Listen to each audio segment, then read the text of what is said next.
Hello student, आज हम जो है एक ही क्लास में वसंत भाग 1, वसंत भाग 2, वसंत भाग 3 यानी छठी, सातवीं, आठवीं तीनों क्लासों की जो एनसीईआरटी हिंदी है उसको कंप्लीट करेंगे, जो हमारे एचटेट और केवीएस दोनों के लिए महत्वपूर्ण होगी।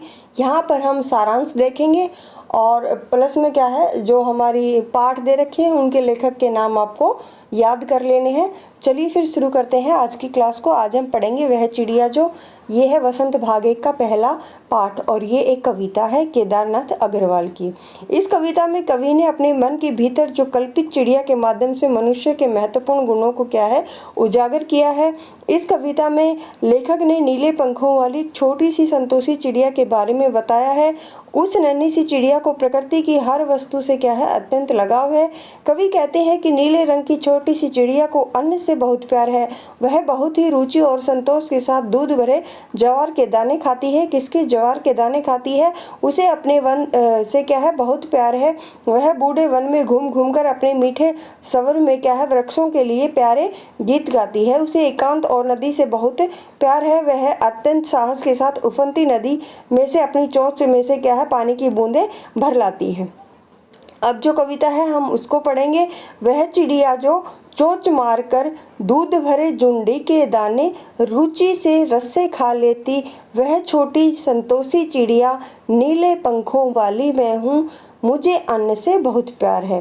तो आपसे इस प्रकार के प्रश्न पूछे जा सकते हैं कि उसको किससे प्यार है, तो अन्न से बहुत प्यार है। वो कैसे पंखों वाली है, नीले हरे कुछ भी दे देंगे तो नीले पंखों वाली वो चिड़िया है। और क्या खाती है? दूध भरे जो जुंडी के दाने होती है उनको रुचि से यानी चाव से वो खा लेती है। आगे है दूसरा हमारा पैराग्राफ है। वह चिड़िया जो कंठ खोलकर बूढ़े वन बाबा की खातिर, किसके लिए? बूढ़े वन बाबा की खातिर रस उड़ेल कर गा लेती है। रस उड़ेल कर किसके लिए गाती है?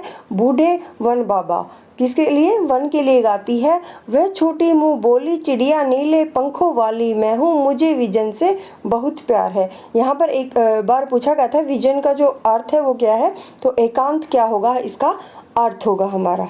आगे है वह चिड़िया जो चोंच मार कर चढ़ी नदी का दिल टटोल कर जल का मोती ले जाती है। वह छोटी गर्वीली चिड़िया नीले पंखों वाली मैं हूँ, मुझे नदी से बहुत प्यार है।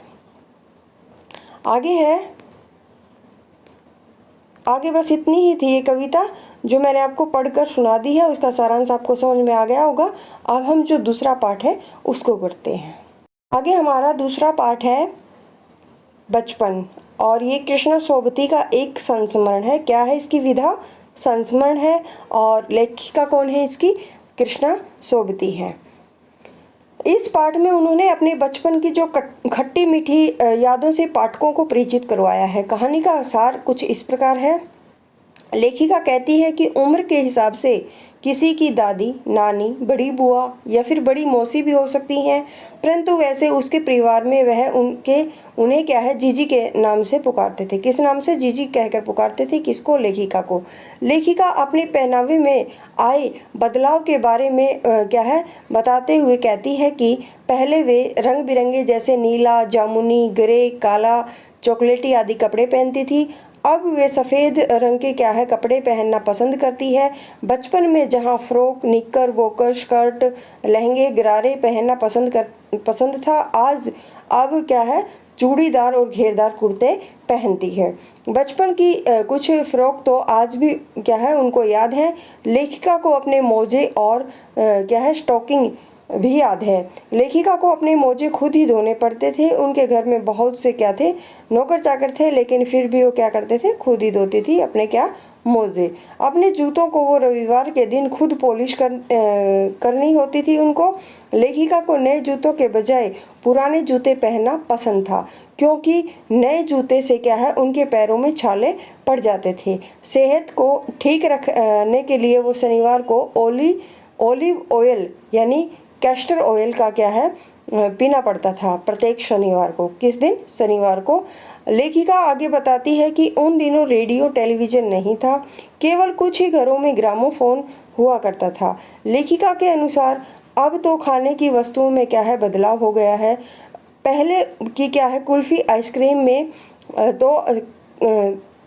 में और तो कचौड़ी और समोसा पैटीज में बदल गए हैं।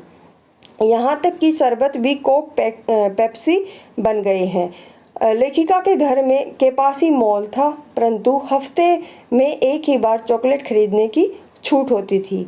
उन दिनों लेखिका के पास भी सबसे अधिक चॉकलेट रहा करती थी। उन्हें चना जोर गरम आएगा यहाँ पर, गरम और अनारदाने का चूर्ण बेहद पसंद था। लेखिका को अब भी चने जोर गरम का स्वाद पहले जैसा ही लगता है। लेखिका ने अपने बचपन के दिनों में शिमला के रिज पर बहुत मज़े किए हैं और घोड़ों की सवारी भी की है। सूर्यास्त के समय दूर दूर तक फैले पहाड़ मनोरम दृश्य प्रस्तुत करते थे। चर्च की जो बजती घंटियों का संगीत सुनकर ऐसा लगता था मानो प्रभु यीशु कुछ कह रहे हों। स्कैंडल पॉइंट के सामने के शोरूम में शिमला कालका ट्रेन का मॉडल था। किसका? शिमला कालका ट्रेन का।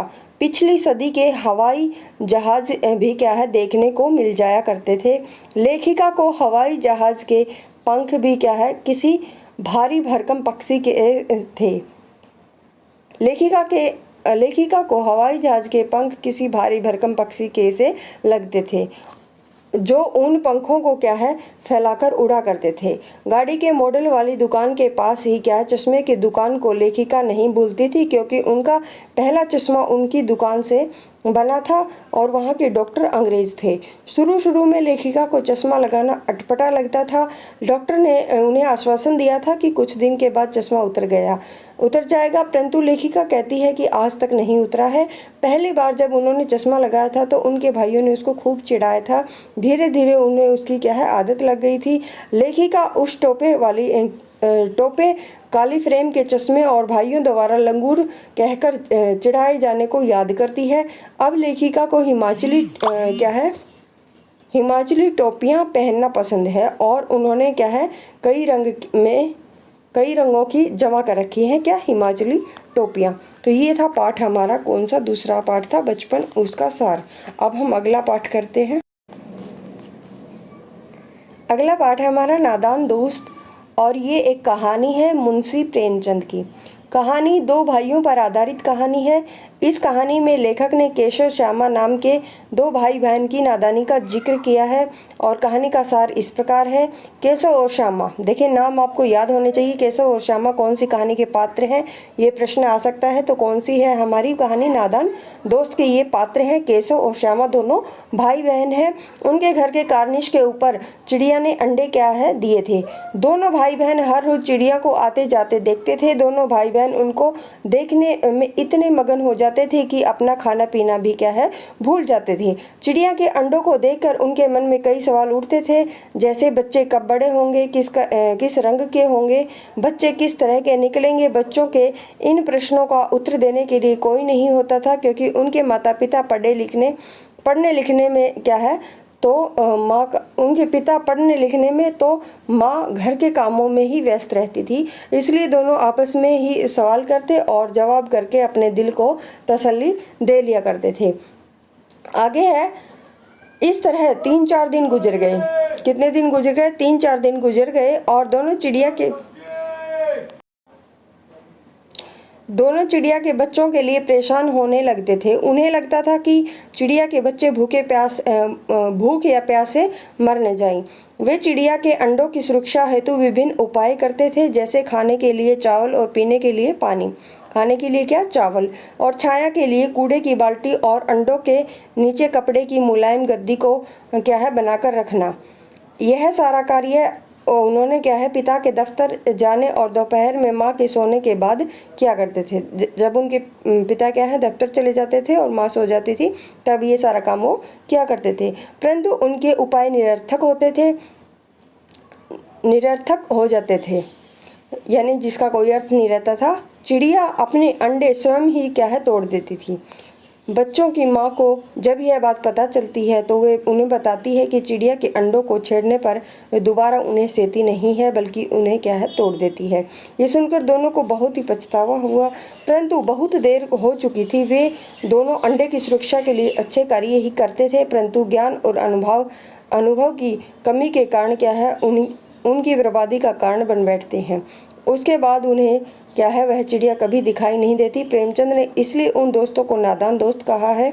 यह कहानी हमें सीख देती है कि किसी भी कार्य को करने से पहले पूरी तरह से सुनिश्चित कर ले और कि जो आप कर रहे हैं क्या वह सही है या गलत है।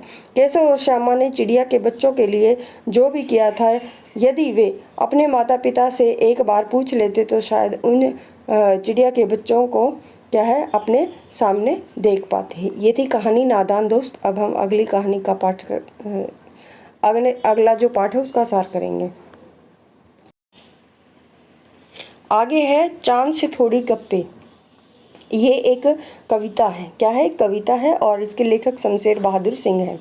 इस कविता में एक 10-11 साल की क्या है लड़की है। कितने साल की है ये भी पूछा जा सकता है। तो 10-11 साल की क्या है लड़की है जो चांद से गप्पे लड़ाते हुए अर्थात बातें करते हुए दिखाया गया है। वह चांद से कह रही है, यूं तो आप गोल हैं पर थोड़े से तिरछे से नजर आते हैं। आपने इस तारों जड़ित आकाश का वस्त्र पहना हुआ है। और कैसा वस्त्र पहना है? तारों से जड़ित वस्त्र, आकाश का जो वस्त्र है वो पहना हुआ है। किसने? चांद ने। और उसके बीच में से आपका केवल ये गोरा चिट्टा और गोल मटोल चेहरा ही दिखाई दे रहा है। वो चांद से कहती है कि हम जानते हैं कि आपको कोई बीमारी है, तभी तो आप घटते हैं तो घटते ही चले जाते हैं और बढ़ते हैं तो बढ़ते ही चले जाते हैं। आप ऐसा तब तक करते हैं जब तक आप पूरे गोल नहीं हो जाते। वो आगे कहती है कि पता नहीं क्यों आपकी ये बीमारी ठीक ही नहीं होती है। इस तरह कवि ने क्या है चांद के प्रति एक छोटी सी बच्ची की भावनाओं का क्या है बड़ा ही रोचक मनोभाव का चित्रण यहाँ पर किया है। अब पढ़ते हैं जो हमारी कविता है। गोल है खूब मगर आप तिरछे नजर आते हैं जरा। आप पहने हुए हैं कुल आकाश तारों जड़ा। सिर्फ मुंह खोले हुए अपना गोरा चिट्टा गोल मटोल अपनी पोशाक को फैलाए हुए चारों सिमत यानी चारों तरफ, सिमत यानी दिशाएं। आगे है दूसरा हमारा पैरा। आप कुछ तिरछे नजर आते हैं जाने कैसे खूब है गोकी। वाह जी वाह, हमको बुद्धू ही निरा समझा है। हम समझते ही नहीं जैसे कि आपको बीमारी है। तो ये है हमारा, आगे भी है, एक सेकेंड तो एक पैरा और है। आप घटते हैं तो घटते ही चले जाते हैं और बढ़ते हैं तो बस यानी कि बढ़ते ही चले जाते हैं। दम नहीं लेते हैं जब तक आप बिल्कुल ही गोल ना हो जाएं। बिल्कुल गोल, यह मर्ज आपका अच्छा ही नहीं होने में आता है। हाँ, तो ये था हमारी कविता चांद से थोड़ी गप्पे। इसका भावार्थ है आप देख सकते हैं। बाकी सार में सारी चीज़ें हमारी आ ही गई हैं। आपको तो सिर्फ पंक्ति दी जाएगी कि ये पंक्ति कहाँ से ली गई है, इसके कवि कौन है। तो आपको मेनली याद होना चाहिए चांद से थोड़ी गप्पे ये कविता है और इसके जो कवि हैं वो कौन है, शमशेर बहादुर सिंह है। अब हम करते हैं अगला पाठ। अगला हमारा है साथी हाथ बढ़ाना। ये एक गीत है, साहिर लुधियानवी जी द्वारा लिखा गया है। साथी हाथ बढ़ाना, ये गीत नया दौर, एक फिल्म आई थी नया दौर, उसमें लिखा गया था। ये गीत आज़ादी के कुछ समय बाद लिखा गया। ये गीत सभी को मिलजुल कर काम करने की प्रेरणा देता है। इस गीत के जो द्वारा कवि ने बताने का प्रयास किया है कि जब हम मनुष्य ने क्या है मिलजुल कर काम किया है तो मुश्किलों को क्या है आसानी से पार कर लिया है। परिश्रमी मनुष्य जब क्या है मिलकर कार्य करते हैं तो समुद्र में भी क्या है राह निकल आती है और पर्वत को भी पार किया जा सकता है। कवि के अनुसार सुख दुख का चक्र जीवन में क्या है हमेशा आता है। हमें हर परिस्थिति में हमेशा अपनी मंजिल की ओर बढ़ते रहना चाहिए। दुनिया में हर चीज़ क्या है छोटे छोटे चीज़ों से मिलकर बनी होती है। तो अब पढ़ते हैं इस गीत को। साथी हाथ बढ़ाना, एक अकेला थक जाएगा मिलकर बोझ उठाना। साथी हाथ बढ़ाना, हम मेहनत करने वालों ने जब भी मिलकर कदम बढ़ाया है। सागर ने रास्ता छोड़ा, पर्वत ने शीश झुकाया है। फौला दी हैं सीने अपने, फौला दी हैं बाहें। हम चाहे तो चट्टानों में पैदा कर दे राहें। साथी हाथ बढ़ाना। अब ये दूसरा आगे है हमारा।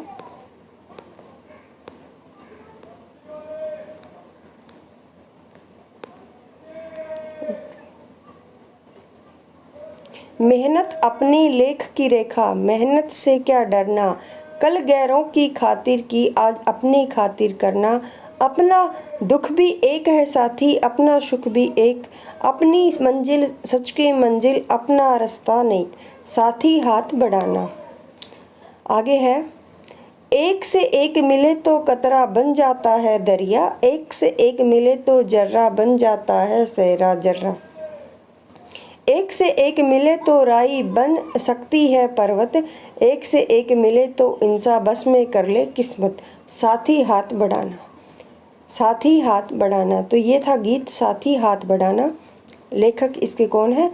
साहिर लुधियानवी, ये आपको याद रखना है। अब हम अगला पाठ है उसका सार करेंगे। आगे है हमारी ऐसे ऐसे। ये एक एकांकी है विष्णु प्रभाकर की, मोस्ट इम्पोर्टेंट है, एकांकी पूछी जाती है कई बार। और ये किसकी है? विष्णु प्रभाकर की। एकांकी, एक अंक वाले नाटक को हम एकांकी कहते हैं। इस पाठ में क्या है, लेखक ने एक ऐसे बच्चे के बारे में बताया है जो छुट्टी के दिनों में अपना गृह कार्य है वो पूरा नहीं करता है और बीमारी का बहाना बनाता है ताकि उसे स्कूल में जाना ना पड़े। नाटक का सार देखते हैं। मोहन बेड पर लेटा है, बार बार पेट पकड़कर करहा रहा है। मोहन के बगल में बैठकर उसकी माँ गर्म पानी से क्या है, उसके पेट को सेक रही है, उसके पेट को सेक रही है। वह मोहन के पिता से पूछती है कि कहीं मोहन ने कोई खराब चीज़ तो नहीं खा ली थी। पिता माँ को तसल्ली देते हुए समझाते हैं कि मोहन ने केवल केला और संतरा खाया था। क्या खाया था? केला और संतरा। दफ्तर से ही क्या है, ठीक आया था। बस अड्डे पहुंचने पर क्या है, अचानक से बोला पेट में ऐसे ऐसे हो रहा है। माँ पिता से पूछती है कि डॉक्टर अभी तक क्यों नहीं आया है।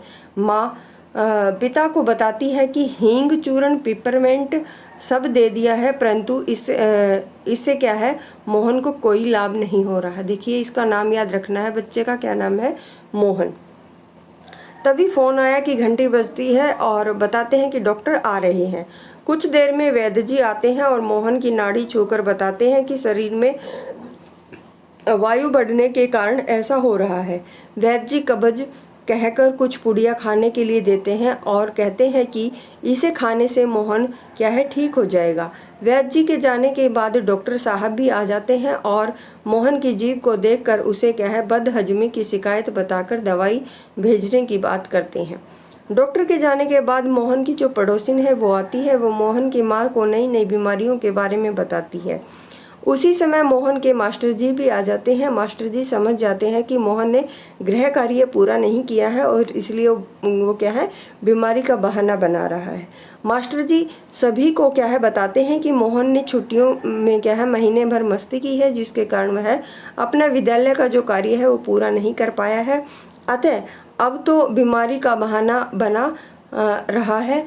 मास्टर जी मोहन को क्या है, गृह कार्य करने के क्या है, दो दिन का समय और देते हैं। मास्टर जी की बात सुनकर माँ दंग रह जाती है।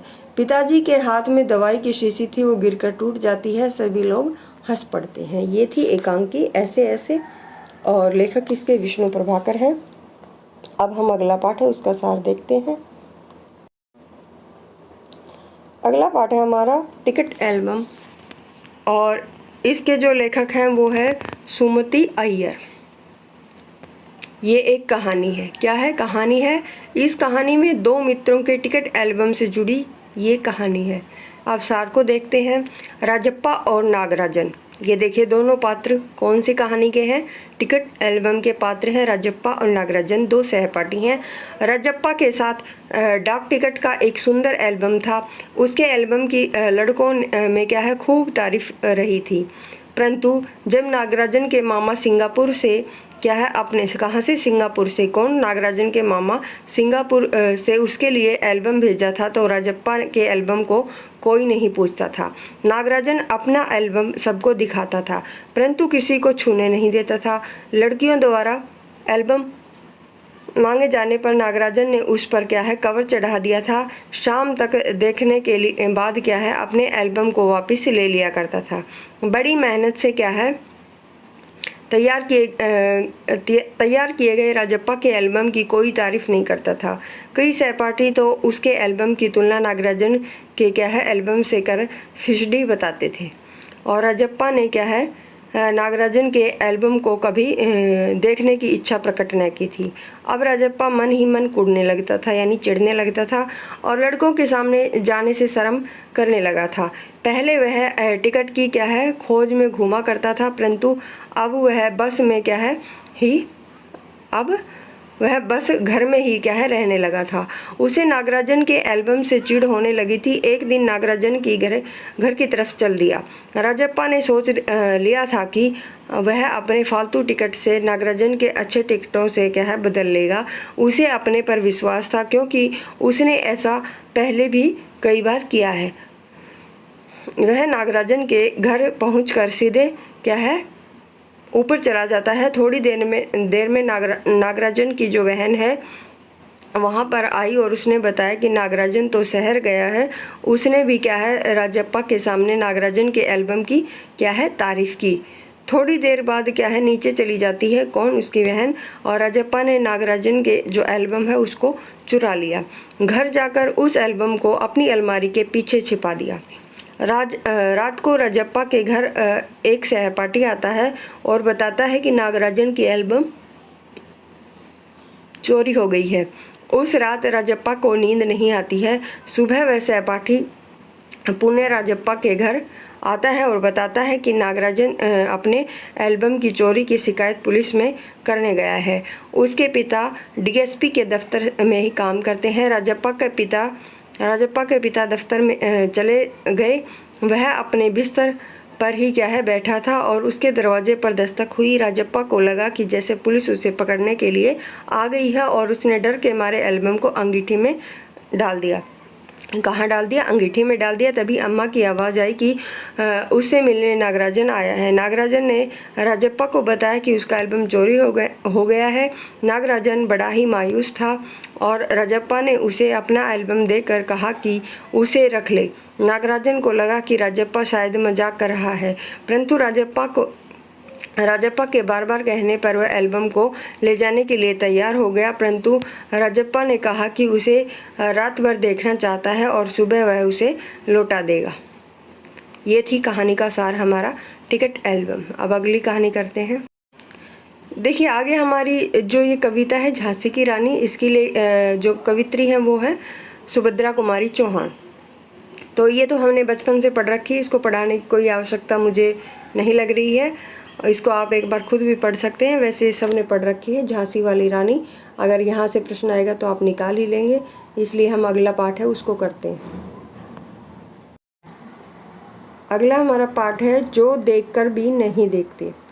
इसकी जो लेखिका हैं वो हेलन केलर है और ये एक लेख है। क्या है ये? एक लेख है, हेलन केलर द्वारा लिखा गया, जो क्या है जो स्वयं दृष्टिहीन और बधिर थी।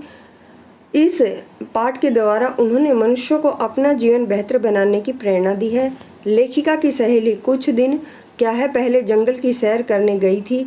लेखिका ने जानना चाहा कि उसने जंगल में क्या देखा, परंतु उसने बताया कि कुछ खास नहीं। लेखिका को ऐसे उत्तर सुनने की आदत हो गई थी, इसलिए उन्हें क्या है अपनी सहेली के जवाब पर आश्चर्य नहीं हुआ। लेखिका को लगता है कि कोई इतना घूमकर भी विशेष चीज़ें कैसे नहीं देख सकता है, जबकि वो दृष्टिहीन होते हुए भी सब कुछ देख सकती है। लेखिका रोजाना सैकड़ों चीज़ों को छूकर पहचान लेती है। लेखिका केवल स्पर्श मात्र से ही क्या है भोज पत्र की चिकनी छाल, चीड़ की खुरदरी छाल और वसंत में खिली कलियां और फूलों की पंखुड़ियों की मखमली सतह को पहचान लेती थी। अपनी उंगलियों के बीच बहते पानी को क्या है महसूस करने में उन्हें आनंद मिलता था। बदलता मौसम उन्हें क्या है उनके जीवन में खुशियाँ भर देता था। जब चीज़ों को छूने मात्र से इतनी खुशी मिलती थी तो वे इन चीज़ों को देख पाती तो क्या है उनमें ही खो जाती। लेखिका के अनुसार जिनकी आंखें होती हैं वे बहुत ही कम देखते हैं। वे प्रकृति को लेकर असंवेदनशील होते हैं। कैसे होते हैं? असंवेदनशील। और मनुष्य के पास जिस चीज़ की कमी होती है उसे पाने के लिए वह क्या है? ललायित रहता है। ईश्वर से प्राप्त दृष्टि को मानव एक साधारण वस्तु समझकर उसका उचित प्रयोग करता ही नहीं है, परंतु यदि इसी चीज़ का उचित प्रयोग किया जाए तो जीवन में क्या है? इंद्रधनुषी रंग भरे जा सकते हैं। यही था पाठ का सार, जो देख कर भी नहीं देखते। हेलन केलर क्या है? इसकी लेखिका है और ये एक लेख है। अब हम करते हैं अगला पाठ। आगे है संसार एक पुस्तक, मोस्ट इम्पोर्टेंट है। संसार एक पुस्तक 10वां पाठ, वसंत भाग 1 का। ये जवाहरलाल नेहरू द्वारा अपनी बेटी को लिखित पत्र है। क्या है? संसार एक पुस्तक है। ये क्या है? पत्र है। इन पत्रों में वे अपनी 10 वर्षीय बेटी आएगा, बेटी इंदिरा को पृथ्वी की शुरुआत कैसे हुई ये सब बताते हैं। मनुष्य ने अपने क्या है? आपको धीरे धीरे समझा, पहचाना आदि के बारे में चिट्ठियों के माध्यम से बताते हैं। ये सभी चिट्ठियाँ पिता के पत्र पुत्री के नाम पुस्तक में संकलित है। मोस्ट इम्पोर्टेंट है। कौन सी पुस्तक है? पिता के पत्र पुत्री के नाम। यहाँ पर आ सकता है पिता के पत्र पुत्र के नाम, या फिर कुछ और दे देंगे, तो आपको याद रखना है पिता के पत्र हैं जो पुत्री के नाम उस पुस्तक में संकलित है। क्या है? ये एक पत्र है। और प्रस्तुत पाठ इसी पुस्तक से लिया गया है। ये पत्र जवाहरलाल नेहरू ने अंग्रेजी में लिखे थे और इनका अनुवाद क्या है? हिंदी के मशहूर उपन्यासकार मुंशी प्रेमचंद ने किया। मोस्ट इम्पोर्टेंट लाइन है, किसने किया था? मुंशी प्रेमचंद ने किया था। प्रस्तुत पाठ में जवाहरलाल नेहरू ने अपने पत्र के माध्यम से दुनिया और छोटे देशों के बारे में अपनी पुत्री को बताना चाहते थे।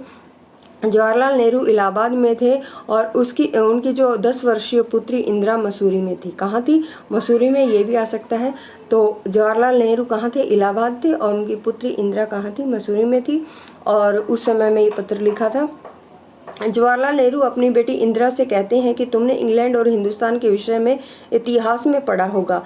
इंग्लैंड एक टापू है और जबकि हिंदुस्तान दुनिया का एक बड़ा देश है, फिर भी दुनिया का एक छोटा सा हिस्सा है। यदि इंदिरा को दुनिया का हाल जानना है तो दुनिया की सब जातियों को जानना होगा। किस किस को जानना होगा? सब जातियों को जानना होगा, न केवल उस देश का जिसमें वे पैदा हुई है। इन छोटे छोटे पत्रों के माध्यम से उसके पिता केवल उसे थोड़ी ही बातें बता सकते हैं, लेकिन फिर भी इन पत्रों के माध्यम से वे जान पाएगी कि दुनिया एक है और हम सब भी क्या है? भाई बहन है। यह धरती करोड़ों वर्ष क्या है? पुरानी है और पहले धरती पर कोई जानदार चीज़ नहीं थी। वैज्ञानिक ने यह साबित कर दिया कि धरती के गर्म होने के कारण किसी भी जीव का विकास क्या है? संभव नहीं था। बाद में धीरे धीरे धरती पर जीवन का विकास आरंभ हुआ। पहाड़, समुद्र, सितारे, नदियाँ, जंगल, जानवरों की क्या है? पुरानी हड्डियाँ आदि दुनिया का पुराना इतिहास जाना जा सकता है। जब धरती पर मनुष्य नहीं था तो दुनिया का पुराना इतिहास कौन लिखता? इसलिए धरती का इतिहास जानने के लिए हमें पत्थरों, पहाड़ों से सीखना होगा। और जैसे किसी भाषा को सीखने के लिए हम अक्सर ज्ञान प्रदान करते हैं, उसी प्रकार से प्रकृति के बारे में जानने के लिए पत्थरों और चट्टानों से जानना होगा। सड़क पर या फिर पहाड़ के नीचे छोटा सा पत्थर का टुकड़ा भी क्या है?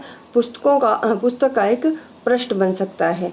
कोई चिकना पत्थर भी अपने बारे में बहुत कुछ बताता है। यह गोल है, चिकना है, चमकीला है और खुरदरे किनारे का कैसे हो गया, और अंत में जाकर बालू का कण कैसे हो गया और सागर किनारे जम गया।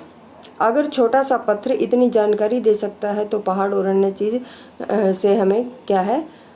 कई बातें पता चल सकती हैं। ये था पाठ हमारा, संसार पुस्तक है। आगे करते हैं अगला। हमारी अगली कविता है, देखिए ये, मैं सबसे छोटी हूँ। इस कविता में एक बालिका अपनी माँ की सबसे छोटी संतान बनने की जो इच्छा है उसको प्रकट करती है। ऐसा करने में वह सदा अपनी माँ का प्यार और दुलार क्या है? पाती रहेगी, उसकी गोद में खेल पाएगी। उसकी माँ हमेशा उसे अपने आंचल में रखेगी, उसे कभी अकेला नहीं छोड़ेगी। उसे लगता है कि वह सबसे छोटी होगी तो माँ उसका क्या है सबसे अधिक ध्यान रखेगी। सबसे छोटी होने से उसकी माँ उसे अपने हाथ से नहलाएगी, सजाएगी, संवारेगी। उसे प्यार से क्या है परियों की कहानी सुनाकर सुलाएगी। वह कभी बड़ी नहीं होना चाहती क्योंकि इससे क्या है वह अपनी माँ का सुरक्षित और स्नेह से भरा आंचल खो देगी। अब पढ़ते हैं इस कविता को। मैं सबसे छोटी हूँ, तेरी गोदी में ही सोऊं, तेरी गोदी में सोऊं, तेरा आंचल पकड़ पकड़ कर फिरूं सदा माँ तेरे साथ, कभी न छोड़ूं तेरा हाथ। बड़ा बनाकर पहले हमको तू पीछे चलती है मात, हाथ पकड़कर फिर सदा हमारे साथ नहीं फिरती है दिन रात। अपने कर से खिला धुला मुख धूल पोंछ सज्जित कर गात, थमा खिलौने नहीं सुनाती हमें सुखद परियों की बात। ऐसी बड़ी न होऊं मैं, तेरे स्नेह न खोऊं मैं, तेरे आंचल की छाया में छिपी रहूं निष्प्रह निर्भय, कहूँ दिखा दे चंद्रोदय। ये थी हमारी छोटी सी कविता मैं सबसे छोटी हूँ। इसके जो कवि हैं वो सुमित्रा नंदन पंत हैं, यहाँ पे नहीं दे रखा। मैं सबसे छोटी हूँ किसकी कविता है? सुमित्रा नंदन पंत की कविता है। अब हम करते हैं अगला पाठ। आगे है हमारा पाठ लोकगीत। मनोरंजन की दुनिया में लोकगीतों का महत्वपूर्ण स्थान है। गीत संगीत के बिना हमारा मन नीरस हो जाता है। हमारे जीवन में लोकगीत और संगीत का अटूट संबंध है। लोक गीत जो है अपनी ताजगी और लोकप्रियता से शास्त्रीय संगीत से क्या है भिन्न है। ये सीधे साधे जनता का संगीत है, ये गांव जनता का संगीत है। इसके लिए प्रत्येक साधना की जरूरत नहीं है। त्योहारों और विशेष अवसरों पर ये क्या है गीत गाए जाते हैं। ये गीत बाजों, ढोलक, करतार, बांसुरी आदि की मदद से गाए जाते हैं। लोकगीत कई प्रकार के होते हैं। इनका एक प्रकार क्या है बहुत सजीव है। यह इस देश का आदिवासियों का संगीत है, पूरे देश भर में फैले हुए हैं। यह इस देश का आदिवासियों का संगीत है, पूरे देश भर में फैले हुए हैं। अलग अलग राज्यों में अलग अलग भाषाओं में क्या है रंगी फूलों की माला की तरह ये बने हैं। सभी लोकगीत गांव की बोलियों में गाए जाते हैं। चैता, कजरी, बारहमासा, सावन आदि उत्तर प्रदेश के। देखिए आपको ये याद होना चाहिए कि कौन से गीत कहाँ से संबंधित हैं। देखिए जैसे चैता, कजरी, बारहमासा, सावन ये हमारे चारों कहाँ के उत्तर प्रदेश और बनारस में गाए जाते हैं। बाउल, भटियाली, बंगला के क्या है ये लोकगीत हैं। राजस्थान में क्या है ढोला, मारूरा, दुहा। भोजपुरी में विदेशिया प्रसिद्ध है। देखिए राजस्थान में ढोला मारू और भोजपुर में क्या है विदेशिया। एक दूसरों का जवाब के रूप में दल में बांट के भी क्या है ये गीत गाया जा सकता है। गाने के साथ नाचना भी होता है। तो ये था पाठ लोकगीत। अब हम अगला पाठ करेंगे। आगे हमारा पाठ है नौकर और इसकी लेखिका है अन्नू बंदोपाध्याय। प्रस्तुत निबंध में लेखिका ने, देखिए निबंध है ये याद रखना आपको, लेखिका ने महात्मा गांधी के सिद्धांतों का वर्णन किया है। प्रस्तुत पाठ में लेखिका बताती है कि आमतौर पर नौकरों चाकरों द्वारा किए गए जाने वाले काम गांधी जी स्वयं ही किया करते थे। गांधी जी किसी भी कार्य को करने में क्या है झिझकते नहीं थे, बल्कि दूसरों को भी अपने साथ से क्या है कार्य करने के लिए प्रेरित करते रहते थे। गांधी जी जिस समय बैरिस्ट्री में से हजारों रुपए कमाते थे, तब भी प्रतिदिन अपने हाथ से चक्की से आटा पीसते थे। एक बार कॉलेज के कुछ छात्र उनसे मिलने आए तो उनसे कुछ सेवा के विषय में कहने लगे। गांधी जी ने उन छात्रों को गेहूं साफ करने के लिए दिया। वे 1 घंटे में ही थक गए और गांधी जी से विदा लेकर चल दिए। गांधी जी के कुछ वर्षों तक आश्रम के भंडार का भी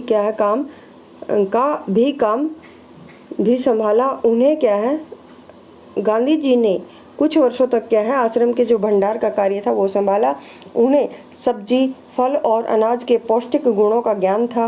गांधी जी आश्रम वासियों को स्वयं भोजन क्या है परोसते थे। गांधी जी के परोसने के कारण सभी को बेस्वाद उबली हुई सब्जियां बिना किसी शिकायत के खानी पड़ती थी। गांधी जी को चमकते हुए बर्तन पसंद थे। आश्रम में चक्की पीसने और कुएं से पानी निकालने का काम रोज करते थे। उन्हें यह नहीं पसंद था कि जब तक क्या है शरीर में लाचारी नहीं हो तब तक कोई काम उनका दूसरा करे। उनमें हर प्रकार का कार्य करने की जो अद्भुत क्षमता थी। और दक्षिण अफ्रीका में बोहर युद्ध के दौरान उन्होंने घायलों को स्ट्रेचर पर लाद कर 25-25 मील तक ढोया है। एक बार किसी तालाब में भराई का काम चल रहा था।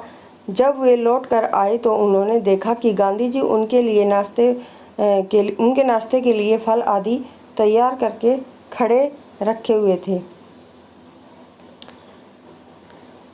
एक बार गांधी जी दक्षिण अफ्रीका में रहने वाले भारतीयों की मांग को लेकर लंदन गए थे। वहाँ के भारतीय छात्रों ने उन्हें क्या है शाकाहारी भोज के लिए आमंत्रित किया। वे लोग स्वयं उनके लिए भोजन बनाने लगे। तीसरे पहर एक दुबला पतला व्यक्ति भी उनमें शामिल होकर काम करने लगा। बाद में छात्रों को पता लगा कि दुबला पतला आदमी व्यक्ति कोई और नहीं क्या है गांधी जी थे। काम के मामले में गांधी जी बहुत सख्त थे, परंतु उनका काम किसी और से करवाना उन्हें नापसंद था। एक दिन राजनीतिक सम्मेलन में रात 10 बजे लौटकर भी वह अपना कमरा साफ करने लगे। गांधी जी को बच्चों से बहुत अधिक प्यार था। उनका मानना था कि बच्चों के विकास के लिए माता पिता का प्यार और उनकी देखभाल अनिवार्य है। अफ्रीका में जेल से छूटने के बाद क्या है उन्होंने देखा कि उनके मित्र की जो पत्नी है वो बहुत ही कमज़ोर है और दुबली हो गई है, क्योंकि बहुत प्रयत्नों के बाद भी उनका बालक उनका दूध पीना नहीं छोड़ रहा है। गांधी जी ने 1 महीने तक उस बच्चे को अपने पास सुलाया और रात के लिए वे अपनी चारपाई के पास पानी रखकर सोते थे। इस प्रकार से उन्होंने क्या है बच्चे का दूध जो है पीना छुड़वा दिया। गांधी जी सदैव अपने से बड़ों का आदर करते थे। और दक्षिण अफ्रीका में जब गोखले जी गांधी जी के साथ ठहरे थे तो गांधी जी स्वयं ही उनके सारे काम किया करते थे। आश्रम में यदि किसी को रखने की आवश्यकता होती तो किसी हरिजन को रखने का ही आग्रह करते थे। उनके अनुसार नौकरों को हमें वेतनभोगी मजदूर न समझकर अपने भाई समान समझना चाहिए। इसमें कुछ कठिनाइयाँ हो सकती हैं, कुछ चोरियाँ भी हो सकती हैं, फिर भी कोशिश क्या है बेकार नहीं जाएगी। इंग्लैंड में गांधी जी ने देखा कि ऊंचे घराने में घरेलू नौकरों को परिवार के आदमी की तरह ही रखा जाता है। ये था पाठ नौकर और ये क्या था निबंध। अब हम अगला पाठ करेंगे। आगे है हमारी कविता है, ये वन के मार्ग बहुत ही महत्वपूर्ण कविता है तुलसीदास जी की, और यहाँ से पंक्ति आने की क्या है संभावना ज़्यादा है। प्रस्तुत कविता में जो तुलसीदास जी ने तब का प्रसंग बताया है जब राम, लक्ष्मण और सीता क्या है वनवास के लिए निकले थे। नगर से थोड़ी दूर निकलते ही सीता जी थक गई और उनके माथे पर पसीना छलक आया था और होंठ सूखने लगे थे। जब लक्ष्मण जी पानी लेने जाते हैं तो उस दशा में भी वे श्री राम से क्या है पेड़ के नीचे विश्राम करने के लिए कहती हैं। राम जी उनकी इस दशा को देखकर व्याकुल हो उठते हैं। सीता जी के पैरों में लगे कांटे निकालने लगते हैं। यह देखकर सीता जी मन ही मन में अपने पति के प्यार को देखकर पुलकित होने लगी है। अब पढ़ते हैं इस कविता को। पुरते निकसी रघुवीर बंधु धरी धीर दये मग में डग दवे झलकी भरी भाल कनी जल की पुट सुखी गए मधु राघर वह फिरी बुझती है चलनो अब केत की परन कुटी करियो कित है तिय की लखी आतुरता पिय की आँखियाँ अति चारु चली जल चवे। इसमें देखिए, इस पद में तुलसीदास जी लिखते हैं कि श्री राम के साथ उनकी वधू अर्थात सीता जी अभी क्या है नगर से बाहर निकली ही है कि उनके माथे पर पसीना चमकने लगा है और इसी के साथ साथ उनके क्या है मधुर होठ भी प्यास से सूखने लगे हैं। अब वे श्री राम से पूछती हैं कि अब पर्णकुटी यानी घास फूस की झोपड़ी कहाँ बनानी है। उनकी इस परेशानी को देखकर श्री राम भी क्या है व्याकुल होकर अपनी आँखों में उनकी आँखों से क्या है आंसू झलकने लगते हैं। देखिए, ये हमारे कठिन शब्द दे रखे हैं, यहाँ पर हमें ज़रूरत पड़ेगी। पुर का मतलब होता है नगर, निकासी का मतलब निकली, और रघुवीर वधू यानी सीता जी, मग रास्ता, डग कदम, षष्ठी दिहाई, और भाल मस्तक, कनी बूंदे, पुट होठ, केतकी कितना, केतिक कितना, पर्णकुटी पत्तों से बनी कुटी, कित कहाँ, टिय पत्नी, चारु सुंदर, चवे गिरना। अब है आगे, जल को गए लखनऊ लखनऊ है लरीका परीखो, पिए छा घरीक है ठाडे, पौछी पसेऊ बयारी करो, अरु पाए पखारियो, भू भूरी ढाडे, तुलसी रघुवीर प्रियाश्रम, जानी के बैठी विलंब लो कंटक काडे, जानकी नाह को नेह लख्यो, पुल को तनु बारिश बिलोचन बाडे। देखिए, लरिका होता है लड़का, परीखों प्रतीक्षा, घड़ी यानी एक घड़ी, ठाडे खड़ा हो गया, पसेऊ पसीना, बयारी हवा, पखारी हो धोना, भूभुरी गरम रेत, कंटक कांटे, काटना निकालना, नाह स्वामी, नेहू प्रेम, लख्यो देखकर, वारी पानी। तो ये थी हमारी कविता, कौन सी, 1 के मार्क। देखिए, थोड़ा पढ़ने में दिक्कत आती है, 1-2 बार आप इसको पढ़ लेना, जिससे आपको क्या है पंक्ति निकालने में आसानी रहेगी कि ये पंक्ति कहाँ से ली गई है। तो आपको पता है 1 के मार्क कविता किसकी है, तुलसीदास की। तो ये वसंत भाग हमारी कंप्लीट होती है। अब हम वसंत भाग 2 है उसको करेंगे।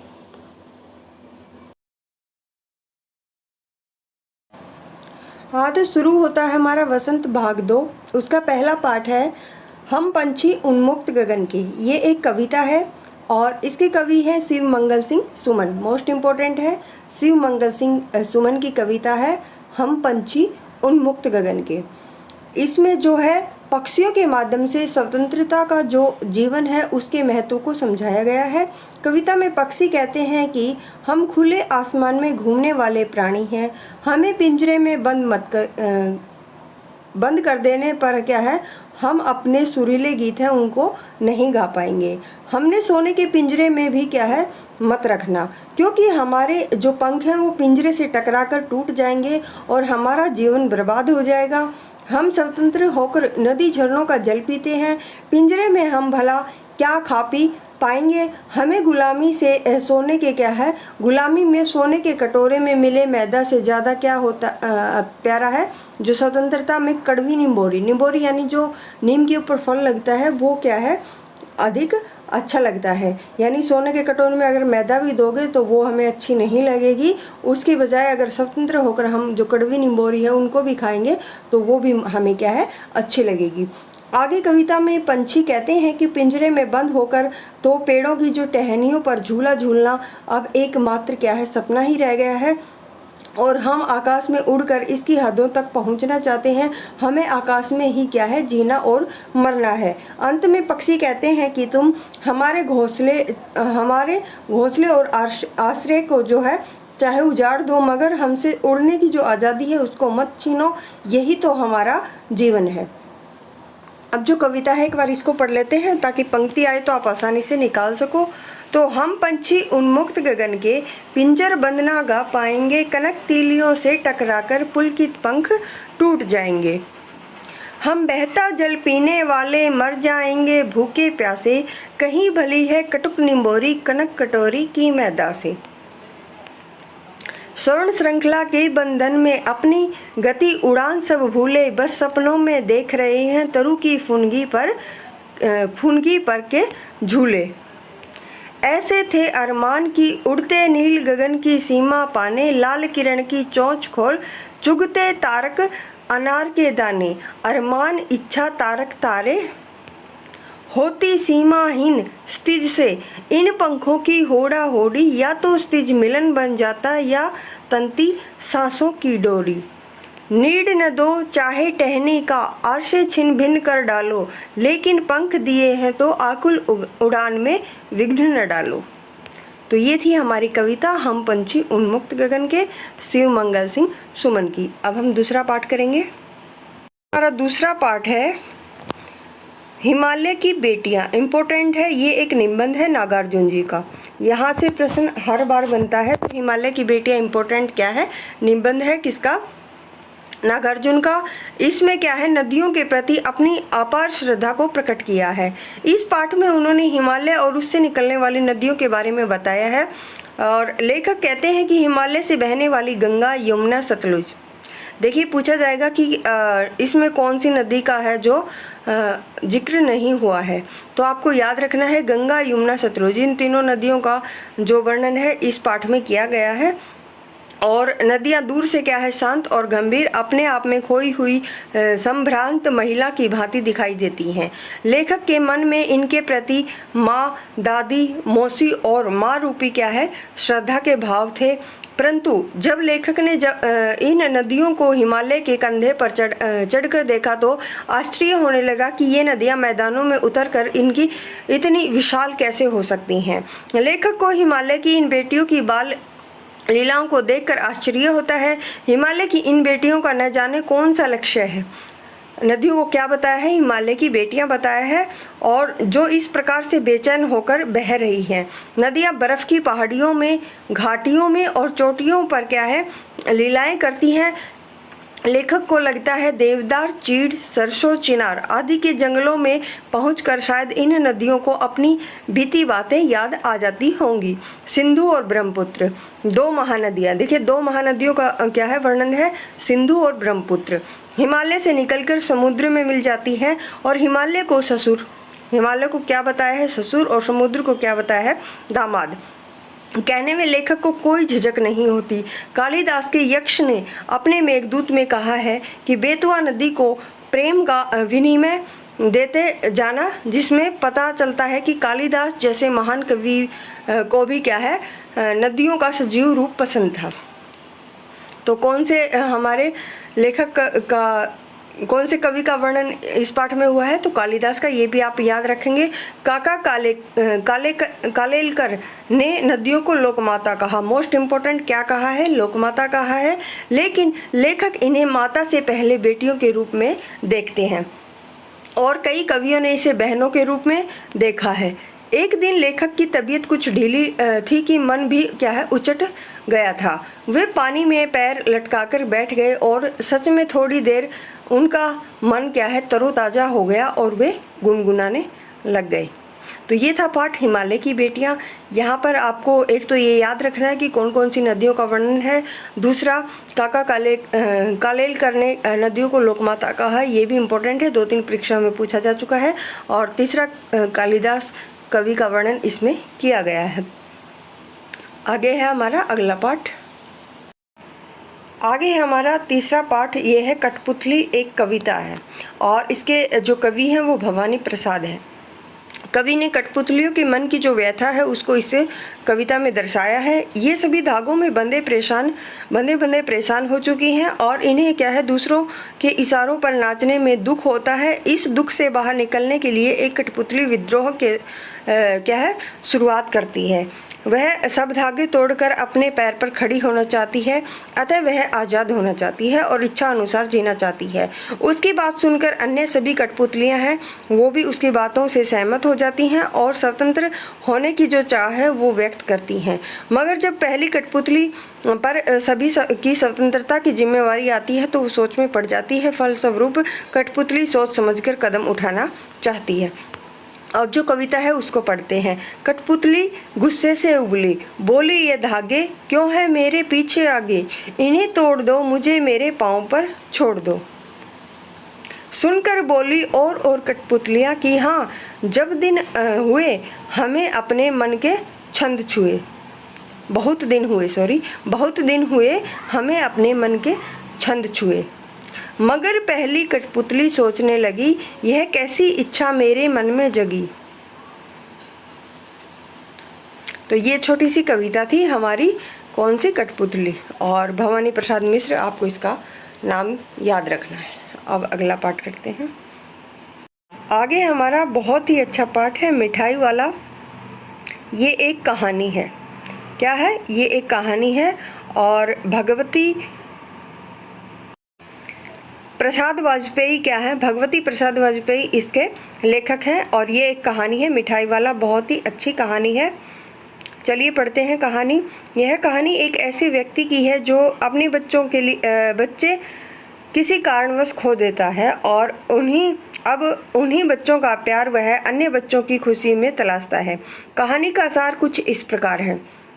नगर में एक मादक मधुर स्वर में गाने वाला खिलौने वाला आता है और उसका स्वर इतना मादक होता है कि बच्चे जवान भी क्या है देखने के लिए उत्सुक हो उठते हैं। खिलौने वाला बच्चों को अपने पसंद के खिलौने कम दाम में बेचकर निकल जाता है। राय विजय बहादुर के बच्चे भी क्या है, ये देखिए नाम याद रखना आपको, कौन सा पात्र है? विजय बहादुर। ये कौन सी कहानी का पात्र है? हमारा मिठाई वाला का। ये बात आपको याद रखनी है। राय बहादुर के जो बच्चे हैं वो भी खिलौने लेकर घर पहुंचते हैं। खिलौने का दाम सुनकर उनकी पत्नी रोहिणी कौन से कहानी के पात्र है ये भी याद रखना है। विजय बहादुर और रोहिणी दोनों ही पात्र हैं हमारे मिठाई वाला के। सोच में पड़ जाती है कि इतने सस्ते में खिलौने वाला खिलौने क्यों बेचता होगा। 6 महीने बाद नगर में एक मुरली वाले के आने का समाचार फैल जाता है। वह भी उसी तरह गाना गाकर मुरली सुनाकर केवल 2 पैसों में मुरली बेचता है। रोहिणी भी अपने पति से अपने बच्चों के लिए मुरली खरीदने का आग्रह करती है। मुरली वाले के जाने के बाद फिर रोहिणी विचार करती है कि आज तक बच्चों से इस तरह प्यार से पेश आने वाला उसने कोई भी फेरी वाला नहीं देखा और अपना सौदा भी कितना सस्ता बेचता है। कई महीने इसी तरह से बीत गए और करीब 8 महीने बाद फिर क्या होता है, गलियों में मिठाई वाले का वही मीठा स्वर गूंज उठता है, बच्चों को बहलाने वाला मिठाई वाला। रोहिणी अपने बच्चों के लिए मिठाई खरीदने के लिए उसे बुलाती है। बातचीत के दौरान रोहिणी को पता चलता है कि खिलौने वाला, मुरली वाला और मिठाई वाला ये तीनों एक ही व्यक्ति हैं जो आज उसके सामने बैठा है। रोहिणी को उसके बारे में क्या है जानने की उत्सुकता है वो बढ़ जाती है। तब उसे मुरली वाले से पता चलता है कि मुरली वाला भी संपन्न परिवार से था, परंतु किसी कारणवश उसकी पत्नी और बच्चों की जो है मृत्यु हो जाती है। अतः अपने खोए हुए बच्चों का प्यार पाने के लिए वह इस प्रकार से नगर में घूमकर बच्चों से जुड़े सस्ते दामों। अगला पाठ है हमारा पापा खो गए। ये एक एकांकी है और इसके लेखक विजय तेंदुलकर हैं। और इस कहानी के जो मुख्य पात्र हैं वो क्या है? बिजली का खंभा, पेड़, लेटर बॉक्स और कौवा, नाचने वाली लड़की, आदमी। ये क्या है? एक जो निर्जीव वस्तुएं हैं उनको सजीव रूप में दिखाया गया है इस एकांकी में। समुद्र के किनारे एक फुटपाथ पर एक बिजली का खंभा, एक पेड़, लेटर बॉक्स।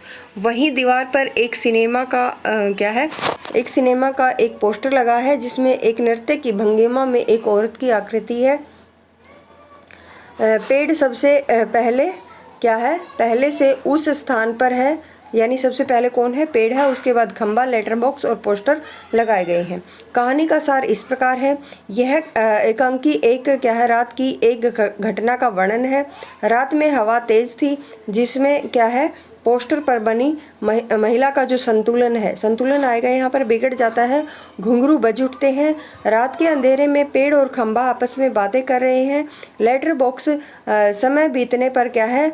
अपने पेट से चिट्ठियाँ निकालकर पढ़ने लगता है। उसी समय पर किसी के आने की आहट से सब क्या है? चुप हो जाते हैं। एक दुष्ट व्यक्ति एक छोटी सी बच्ची को क्या है? कंधे पर उठाकर उसे पेड़ की ओट में डाल देता है और ये दुष्ट व्यक्ति एक बच्चे को उठाने वाला होता है। यह व्यक्ति लड़की को उठा लाया है और उसे क्या है बेहोशी की दवा दे दी थी। उस व्यक्ति को भूख लग जाती है तो वह उस पर अपना क्या है कोट डालकर खाने की जो तलाश में निकल जाता है। उस लड़की को देखकर सब क्या है चिंतित हो जाते हैं। वे सब उसकी रक्षा करने के संदर्भ में आपस में चर्चा करने लगते हैं। उनकी बात को सुनकर लड़की क्या है जाग जाती है और आश्चर्यचकित हो जाती है कि ये आवाज़ें कहाँ से आ रही हैं। तब लेटर बॉक्स उसे बताता है कि निर्जीव होने के बावजूद भी क्या है वो सभी बातें कर सकते हैं। लड़की ये जानकर खुश होती है। सभी उसे क्या है उसे घर का पता है वो पूछने का प्रयास करते हैं, परंतु लड़की क्या है ठीक से पता नहीं बता पाती है। थोड़ी देर में वो आदमी क्या है दुष्ट आदमी जो वापस आ जाता है। सभी चुप हो जाते हैं और बच्ची छिप जाती है। वह दुष्ट आदमी बच्ची को न पाकर क्रोधित हो जाता है और बच्ची को खोजने लगता है। सभी बच्ची को छिपाने का प्रयास करते हैं। इतने में कौवा भूत भूत चिल्लाता है, जिससे डरकर वो आदमी क्या है भाग जाता है। लड़की पोस्टर वाली औरत के पीछे से बाहर निकल आती है और थककर सो जाती है। अब सब क्या है लड़की को घर पहुंचाने के बारे में सोचने लगते हैं। अचानक कौवे को एक तरकीब सूझती है कि पेड़ सुबह तक लड़की के ऊपर अपनी छाया रखे, जिससे क्या है देर तक सोती रहे, और खंबे से कहता है कि वह पेड़ में से टिक कर खड़ा रहे ताकि लोगों को लगे कि वह कोई यहाँ पर क्या है अपघात हो गया है। लोग पुलिस को बुलाएंगे और पुलिस लड़की को देखेगी और उसके घर का पता मालूम करके उसको घर तक पहुंचा देगी। लेटर बॉक्स को लगता है कि इतना सब करने के बाद भी क्या है कुछ नहीं हुआ, तो कौवा उससे कहता है कि तुम पढ़े लिखे हो, तुम्हें ही कुछ करना होगा। सुबह होते ही सब देखते हैं कि पेड़ झुककर लड़की पर छाया किए हुए है और लड़की गहरी नींद में है। खंबा टेढ़ा है। कौवा काँव काँव करके सबका ध्यान क्या है अपनी ओर आकर्षित करता है और पोस्टर पर बड़े बड़े अक्षरों में लिखा होता है पापा खो गए। लेटर बॉक्स सबसे कहता है कि यदि किसी ने इस प्यारी सी बच्ची के पापा को देखा है तो उसे यहाँ लेकर आए। ये थी एकांकी पापा खो गए, किसकी? विजय तेंदुलकर की। आगे हमारी शाम एक किसान किसकी है? सर्वेश्वर दयाल सक्सेना की कविता है। शाम एक किसान। देखिए किसान में दूसरा से आएगा, यहाँ पर टाइपिंग में गलती है। आगे है इसमें क्या वह है कि शाम के समय का बड़ा ही मनोहर वर्णन इस कविता में सर्वेश्वर दयाल सक्सेना ने किया है। शाम का जो प्राकृतिक दृश्य है वो बहुत ही सुंदर है। इस दौरान पहाड़ बैठे हुए किसी किसान जैसा दिख रहा है। पहाड़ को कैसा दिखाया गया है? या किसान के रूप में दिखाया गया है।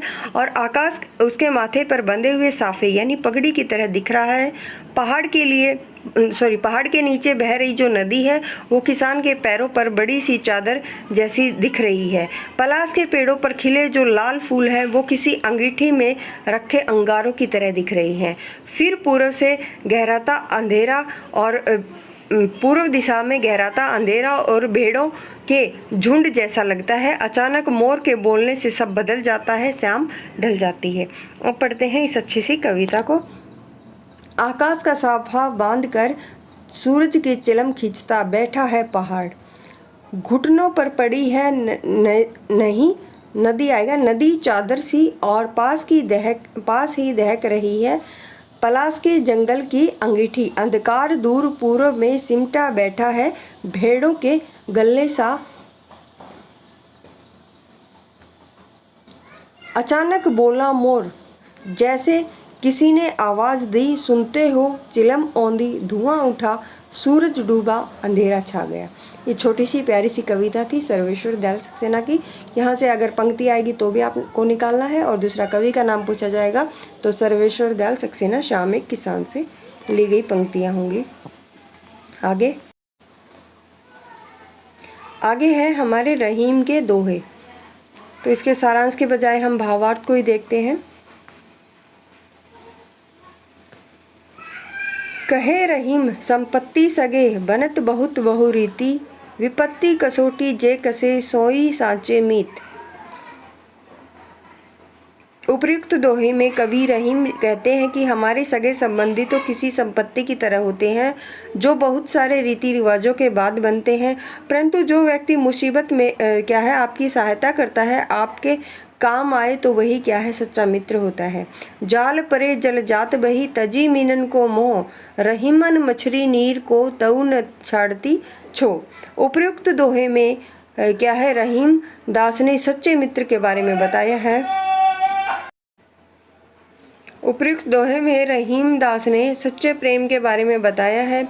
उनके अनुसार जब नदी में मछली पकड़ने के लिए जाल डालकर बाहर निकाला जाता है तो जल को उसी समय बाहर निकल जाता है, और क्योंकि उसे मछली से कोई प्रेम नहीं होता है, मगर मछली पानी के प्रेम को भूल नहीं पाती है और उसके वियोग में प्राण को त्याग देती है। तरुवर फल नहीं खाद सरवर पिए नहीं पान, कहीं रहीम मन पर काज हित संपत्ति सचही सुजान। उपर्युक्त दोहे में रहीम दास ने कहते हैं कि जिस प्रकार वृक्ष अपने फल खुद नहीं खाते और नदी तालाब अपना पानी स्वयं नहीं पीते, ठीक उसी प्रकार से सज्जन व्यक्ति और अच्छे व्यक्ति अपने संचित धन का प्रयोग केवल अपने लिए नहीं करते, वो उस धन से दूसरों का भला करते हैं। थोते बादर कवार के जो रहीम गहरात, धनी पुरुष निर्धन भय करे पाछली बात।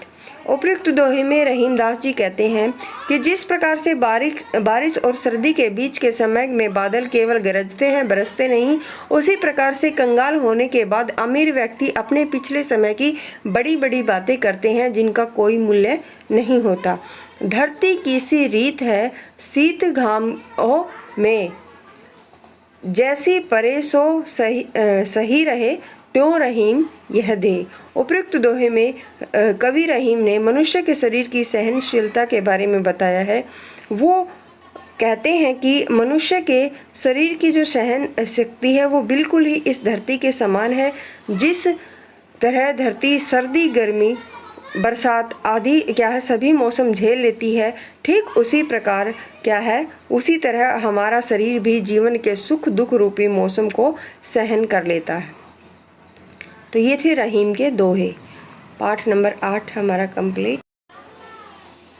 आगे हमारी एक कविता है एक तिनका, ये भी इम्पोर्टेंट है और इसके जो कवि हैं वो है हरिओद।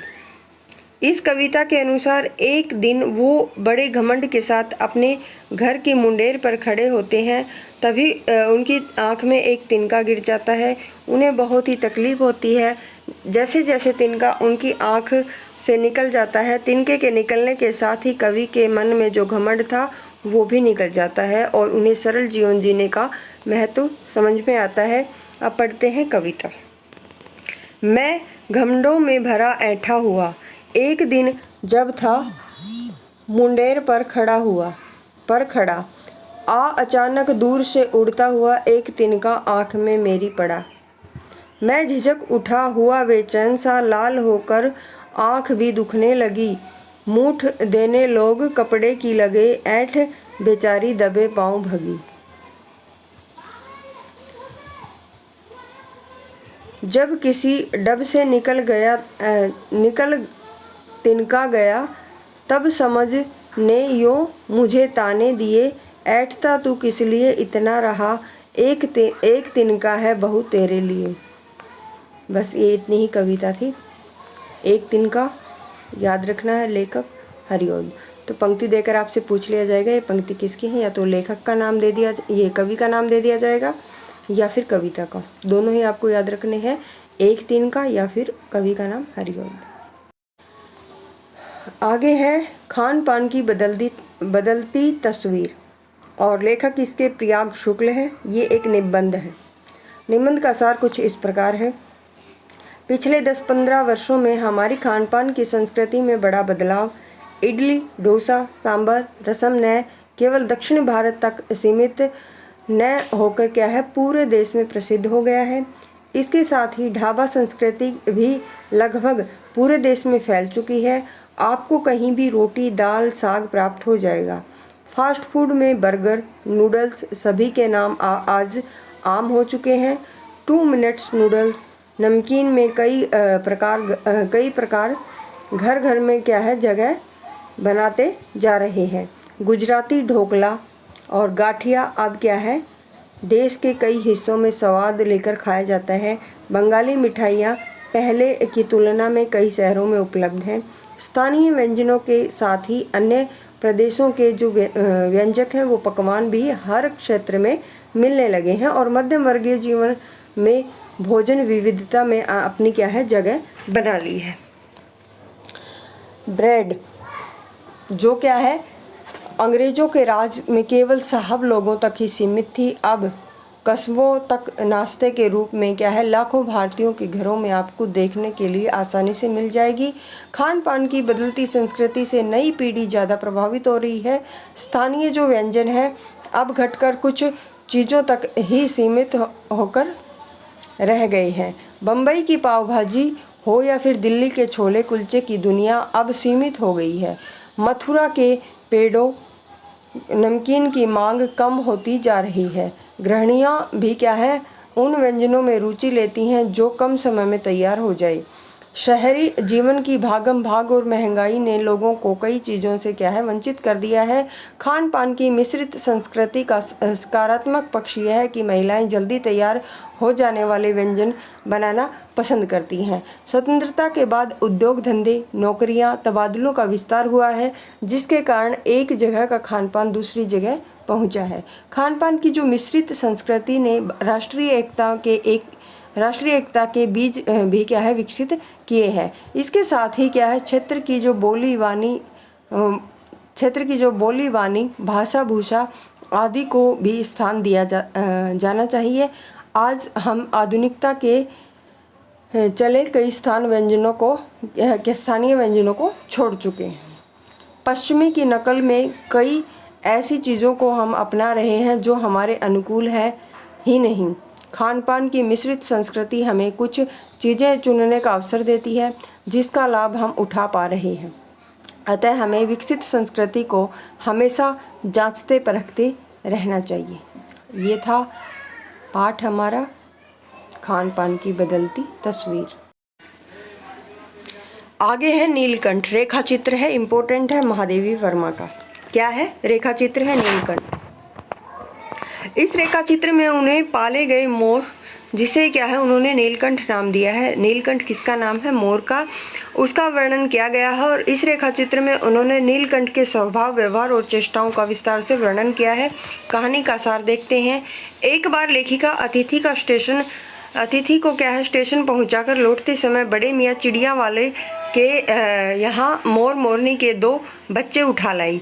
घर पहुंचकर घर वालों ने उन बच्चों को देखा तो सभी ने एक स्वर में कहा कि लेखिका को ठग लिया गया है, क्योंकि ये मोर नहीं तीतर के बच्चे हैं। इस पर लेखिका चिढ़कर बच्चों को अपने क्या है पढ़ाई वाले कमरे में ले आई। बच्चे लेखिका के कमरे में इधर उधर घूमते रहे। जब वे लेखिका से कुछ ही दिनों में घुल मिल गए तो लेखिका की ओर अपना ध्यान आकर्षित करने के लिए हरकतें करने लगे। अब वे जैसे ही थोड़े बड़े हुए तो लेखिका ने अन्य पशु पक्षियों के साथ उन्हें भी जाली घर में रख दिया। धीरे धीरे क्या है बड़े होकर सुंदर मोर और मोरनी में बदल गए। मोर की सिर की कलगी बड़ी चमकीली और चोंच तीखी हो गई। गर्दन लंबी नीले हरे रंग की थी और पंखों में भी क्या है चमक आने लगी थी। मोर का विकास मोर के समान सौंदर्यपूर्ण नहीं था, परंतु फिर भी वह मोर की उपयुक्त सहचारिणी थी। लेखिका ने मोर की जो नीली गर्दन के कारण उसका नाम नीलकंठ और मोरनी हमेशा नीलकंठ की छाया की तरह रहने के कारण उसका नाम राधा रख दिया। मोरनी का क्या नाम था? राधा। नीलकंठ और राधा किसके पात्र हैं? नीलकंठ नामक क्या है ये एक रेखा चित्र है, ये याद रखना है आपको। नीलकंठ लेखिका के चिड़ियाघर का स्वामी बन गया था। अब जब कोई पक्षी नीलकंठ की बात न मानता तो क्या है चोंच के प्रहारों से उसे दंड देता था।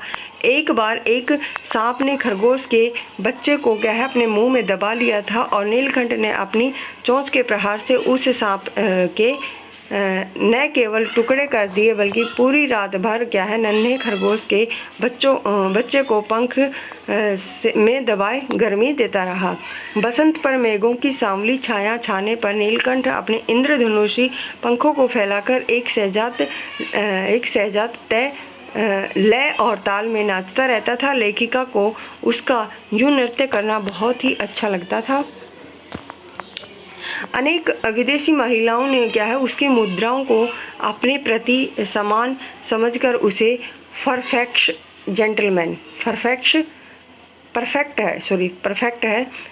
जेंटलमैन की उपाधि दी थी। किसको? नीलकंठ को।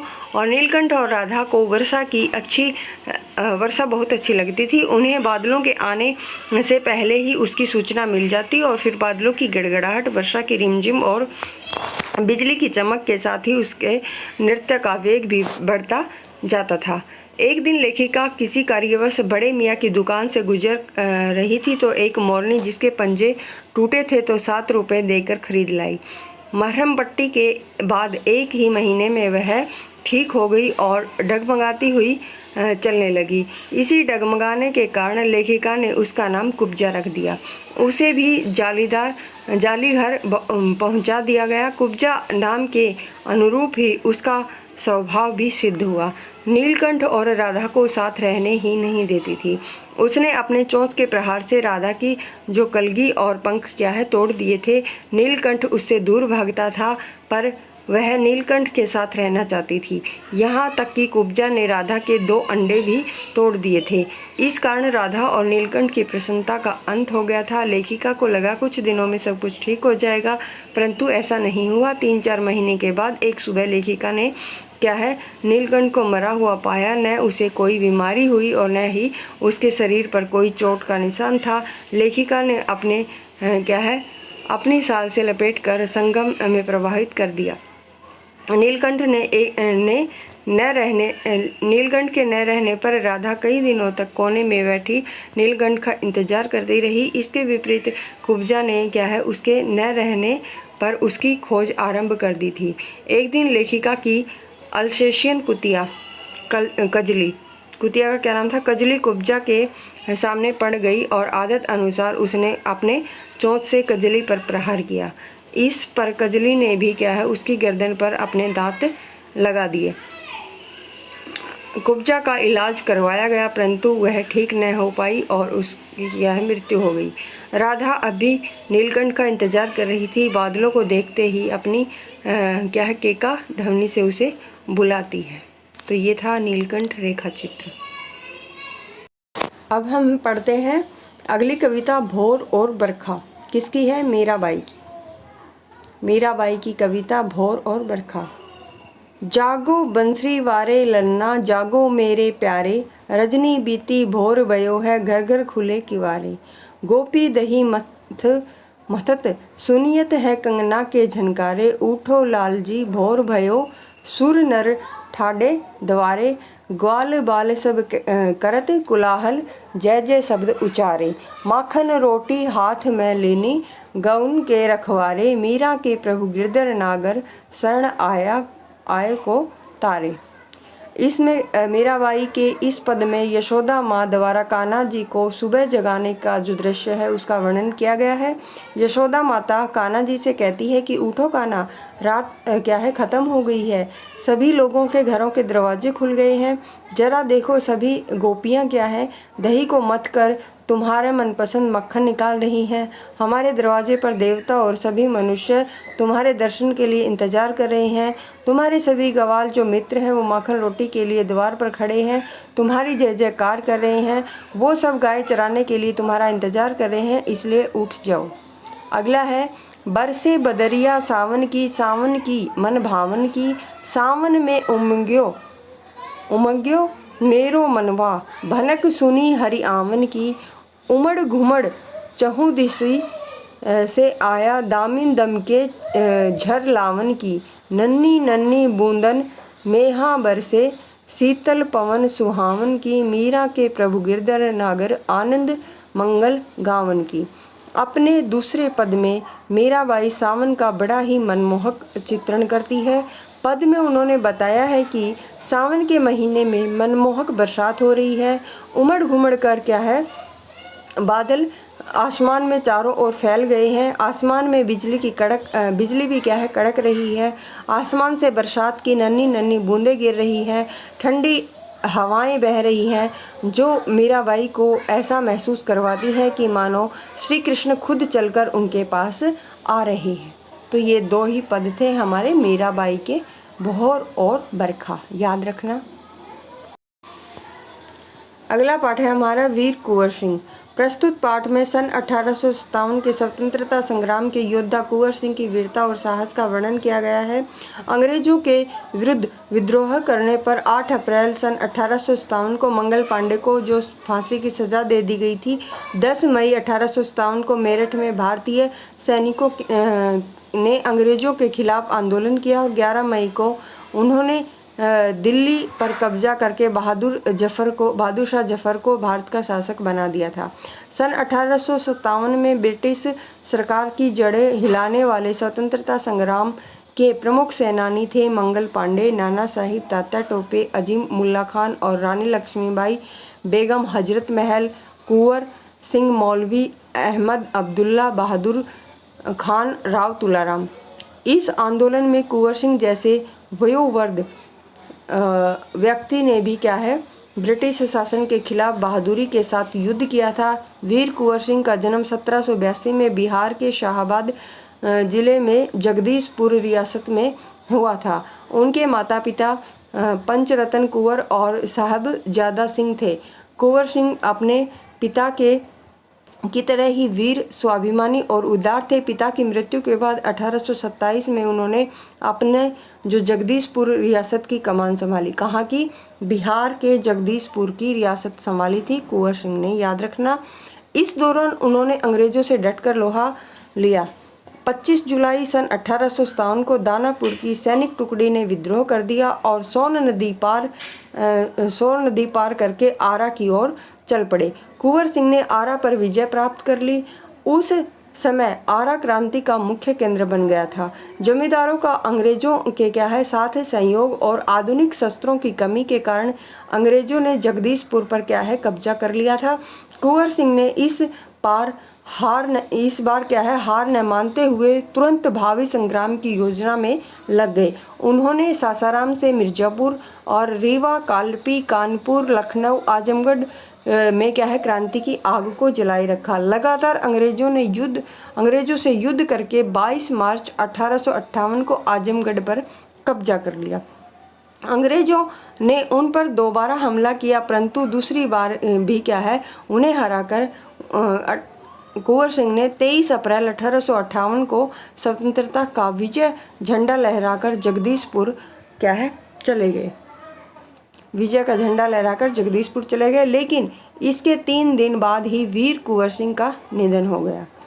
वीर कुंवर सिंह युद्ध कला में पूरी तरह से कुशल थे। वे अत्यंत चतुर साहसी योद्धा थे। उन्होंने अनेक बार अंग्रेजों को क्या है चकमा दिया। एक बार गंगा नदी को पार करने के लिए अंग्रेज सेनापति डगलस को झूठी खबर में फंसाकर अपनी सेना के साथ शिवराजपुर से गंगा पार गए और कुशल योद्धा होने के साथ ही सामाजिक कार्य भी करते थे। उन्होंने अपने समय में निर्धनों की सहायता की, कुएं खुदवाए, तालाब बनवाए। वे अत्यंत उदार और संवेदनशील व्यक्ति थे। लोक भाषाओं में आज भी उस वीर सेनानी का यशगान किया जाता है। ये थे वीर कुंवर सिंह। अगला पाठ है हमारा संघर्ष के कारण मैं तुनक मिजाज हो गया और लेखक इसके धनराज। यह पाठ हॉकी के प्रसिद्ध खिलाड़ी धनराज पिल्ले का 35 वर्ष के हो जाने पर विनीता पांडे द्वारा लिया गया साक्षात्कार है। ये क्या है? साक्षात्कार है। इस पाठ में धनराज पिल्ले ने के बचपन से लेकर अब तक की प्रमुख घटनाओं का वर्णन है। साक्षात्कार है उसका सार देखते हैं। धनराज पिल्ले का बचपन कठिनाइयों से भरा था। उनके परिवार की जो आर्थिक स्थिति अच्छी नहीं थी। धनराज के दोनों भाई भी हॉकी खेलते थे और धनराज भी हॉकी खेलते थे, परंतु उनके पास हॉकी स्टिक खरीदने के पैसे नहीं थे। अपने मित्रों से हॉकी स्टिक उधार मांगकर वो खेलते थे। जब उनके बड़े भाई को भारतीय कैंप में चुन लिया गया तो उन्होंने अपनी पुरानी स्टिक धनराज को दे दी थी और यही धनराज की अपनी पहली स्टिक थी। धनराज को 1985 में मणिपुर में खोले जाने वाले जूनियर राष्ट्रीय हॉकी खेलने का अवसर मिला। उस समय धनराज 16 वर्ष के दुबले पतले और छोटे बच्चे जैसे चेहरे वाले दिखाई देते थे। कितने वर्ष के थे? 16 वर्ष के। और बाद में 1988 आएगा यहाँ पर। 1988 में उन्होंने सीनियर टीम में चुन लिया गया और इसके कारण वे मुंबई पहुँच गए। इसी दौरान उनके भाई रमेश ने मुंबई लीग में बेहतरीन खेल खेलकर धूम मचा रखी थी। 1988 में नेशनल कैंप में 57 खिलाड़ियों में से उनका नाम न था तो वे बहुत मायूस हो गए थे, परंतु एक वर्ष के बाद ही ओलविन एशियन कप के लिए चुन लिया गया और उसके बाद में वे आगे बढ़ते चले गए। धनराज पढ़ाई में कमज़ोर थे, वे 10वीं तक ही पढ़ पाए। धनराज यह मानता था कि यदि वे हॉकी न खेलते तो उन्हें चपरासी की नौकरी भी न मिल पाती। विनीता ने जब उनसे तुनक मिजाज होने का कारण पूछा तो उन्होंने इसका कारण बचपन से जुड़ा बताया। उनकी माँ को उनके पालन पोषण के लिए बहुत ही कड़ी मेहनत करनी पड़ती थी। वे अपना गुस्सा रोक नहीं पाते थे और उस पर अन्य लोगों भी उन्हें उकसाते रहते थे। उन्हें अपनी ज़िंदगी में छोटी छोटी चीज़ों के लिए काफ़ी संघर्ष करना पड़ा था और इस कारण उनका स्वभाव ऐसा बन गया था। धनराज भावुक भी हैं, उनसे किसी का कष्ट देखा नहीं जाता। अपनी गलती पर वे माफ़ी मांगने में भी संकोच नहीं करते। धनराज ने बताया था कि कृत्रिम घास को देखकर वे विज्ञान की तरक्की पर आश्चर्यचकित थे। उनकी जो सबसे पहली कार सेकंड हैंड अरमांडा थी। कौन सी थी? अरमांडा थी। बाद में उन्होंने 2000 में फोर्ड आइकॉन खरीदी। सर्वप्रथम पुणे में भाऊ रोड पर 1994 में 2 बेडरूम का फ्लैट खरीदा और 1999 में महाराष्ट्र सरकार ने उन्हें पवई में एक फ्लैट दिया। राष्ट्रपति से उनकी मुलाकात उन्हें खास होने का एहसास हुआ। राष्ट्रपति से जब उनकी मुलाकात हुई तो उनको अपने आप में खास होने का एहसास हुआ। अब अगला पाठ और करते हैं। हमारा वसंत भाग 2 का आखिरी पाठ है ये, आश्रम का अनुमानित व्यय। मोहनदास करमचंद गांधी द्वारा लिखा गया है ये। मोहनदास करमचंद गांधी ने दक्षिण अफ्रीका से लौटकर अहमदाबाद में एक आश्रम की स्थापना की। इस पाठ में उसी आश्रम के खर्च के बारे में दी गई जानकारी है। आरंभ में आश्रम में रहने के लिए व्यक्तियों की जो संख्या थी वो 40 थी, जो आगे बढ़कर 50 तक पहुंच जाती है और हर महीने करीबन 10 अतिथि इनमें से 3 या 4 लोग अपने परिवार सहित या अकेले भी हो सकते हैं। इसलिए रहने के स्थान की व्यवस्था कुछ इस प्रकार होनी चाहिए कि परिवार वाले अलग और शेष लोग साथ रह सकें।